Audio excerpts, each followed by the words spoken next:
Greetings, everyone. You are listening to Mountain Spirit Speaks. We are the only YouTube radio show dedicated to your natural health and the healing powers inherent in nature. This is Arzu Mountain Spirit. Welcome to my channel. And before we go any further, I need you to like and subscribe. Thumbs and subs, as the kids say.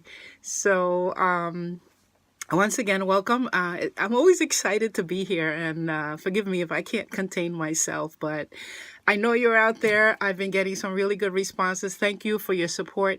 Thank you for the comments, the subscriptions, and the views. I really appreciate that. When I started making these videos, I wasn't really sure who would be interested. I thought, let me just put it out there and comply with my agreement.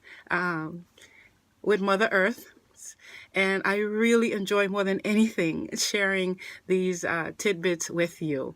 So today we're talking about one of the natural ways of healing. We discuss the healing powers inherent in nature, and it goes back to not just the way I was raised, but the way a lot of people remember as children, that we didn't immediately run to the hospital. The first thing that the old people would do would be to pray for you to heal. So prayer has always been an integral part of our healing modality. Now, as a Garifuna, growing up my first 7 years in a village and watching my grandmother and great-grandmother and how they dealt with wellness and the ways that they used and the methods that they relied on to restore balance. So today I wanted to talk about a little bit more about how the ancestors work. Now, the ancestors will usually appear to us in ways that we can recognize and not be afraid, because their intent is not to frighten us. Their intent is to deliver information to us, grant their wisdom upon us, give us some insight into a situation or an issue that we may have. So they will often appear to us as someone that we would recognize. Even if it's someone that you didn't know in your own lifetime, maybe it's a picture that you've seen of an ancestor. It doesn't have to be someone who you sat on their lap when you were little. It could be someone who is in one of the photographs of people you know are your ancestors. The whole point is that they want to reveal themselves to you in a familiar form, because their intent is to make you comfortable enough so that you can receive the information and understand that it is coming from a safe place. The ancestors are not just people. The ancestors are also plants and animals. They communicate through the different kingdoms. So one of the ways that they come through is through power animals. Animals and plants were here before humans. So they are really more our ancestors than the human ancestors were. Anyway, with that being said, I want to talk a little bit about power animals. Power animals are another means by which the ancestors communicate knowledge to us and healing. And we can also request from power animals that they do the type of work that they can do with their powers that we are not able to do as human beings. For example, if we want to see something at a distance, if we want to get like a bird's eye view of a particular situation, then we would call on a bird power animal. Power animals, a lot of people don't know who their power animals are. That's most of the questions I get. So how do I know what my power animal is? Well, it's not really that difficult to find them. They would be animals that you have a natural affinity to, animals that will appear to you in dreams or just come to you in real life. I have an instance where someone who didn't know who their power animal was, and so I asked them, well, what do you remember? What memories do you have of these animals? And they said, well, every time I go to the park, hawks come out. Or another person who just has a problem with deer.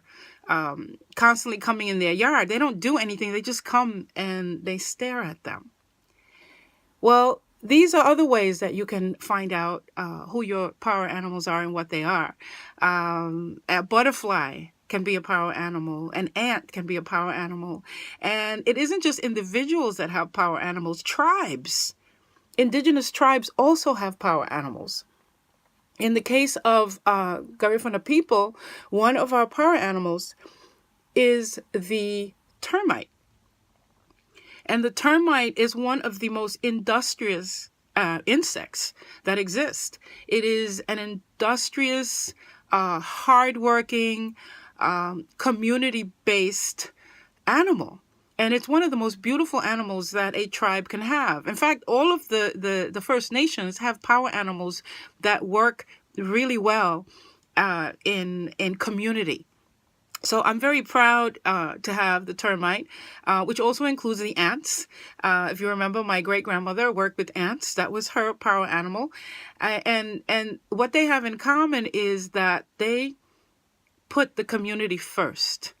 These are power animals that work to build community, to heal the wounds in the community, and are not selfish.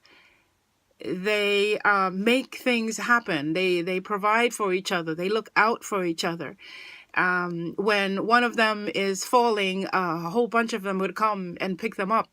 It's really a wonderful concept, the whole power animal thing.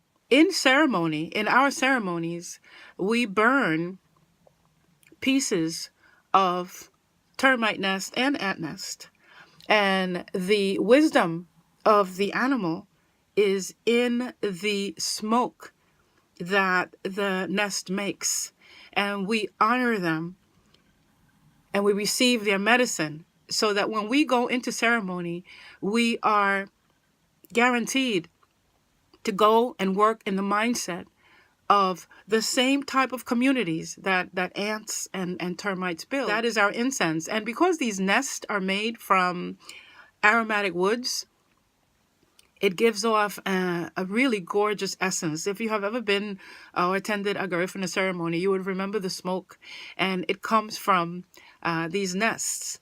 And the nest, the smoke serves to call up the spirit of the power animal. Another way to come to know your power animal, or to find out and confirm who your power animal is through meditation and journeying. You can journey with drums. You can do it with recorded music. But the point is to go into meditation and to go into that space where you go when your mind is silent. And in that space, you go with the intention to uncover who your power animal is. So the first animal that you meet, when you journey inwards, you ask, are you my power animal? And you may or you may not get an answer, but you can continue your journey and just keep looking for animals in that meditation and in that space. And you will find your power animal. And once you meet them, you learn from them. You find ways of becoming closer to them and getting more information from them. You can also give them a task.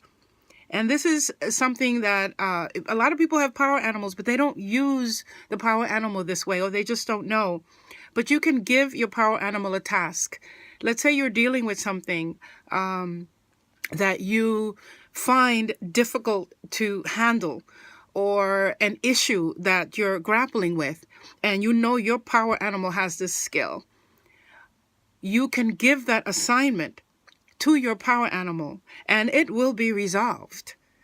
And we call that working with the ancestors, because these power animals are our ancestors.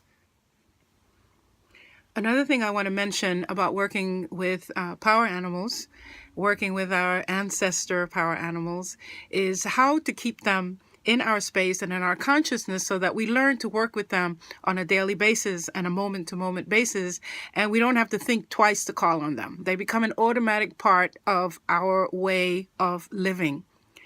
You can find totems You can get a piece of jewelry that resembles your power animal, or you can have a picture of them in your house, or if it's a bird, you can have one of their feathers. Sometimes you see we wear feathers in our hairs, or we have seashells around our necks. If you work with crystals, that's easy to understand because your ancestral power is coming through the crystals, so you would wear that around your neck or in jewelry. Well, anyway, it's the same way with your power animal. Get something that represents them and either put them on your person or carry them around in your bag, or put it around your house. You can also make an effort to learn about the powers that this animal has. Learn what they eat, where they live, how they work. Learn about their anatomy. Learn as much as possible from them, because the more information you have about your power animal, the more they will serve you, the more they will be able to serve you. You will know what to ask of them. You know what they can handle.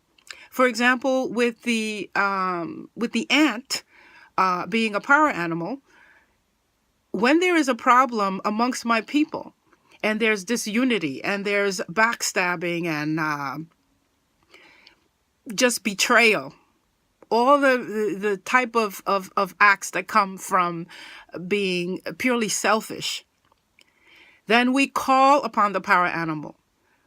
Now that I can do individually, but I can also come together with a few other people, burn the ant nest and call upon the power animal, burn the termite nest and call upon that power animal and its qualities and its ability to heal community and its ability to bring people together and protect each other and be loving and caring to each other.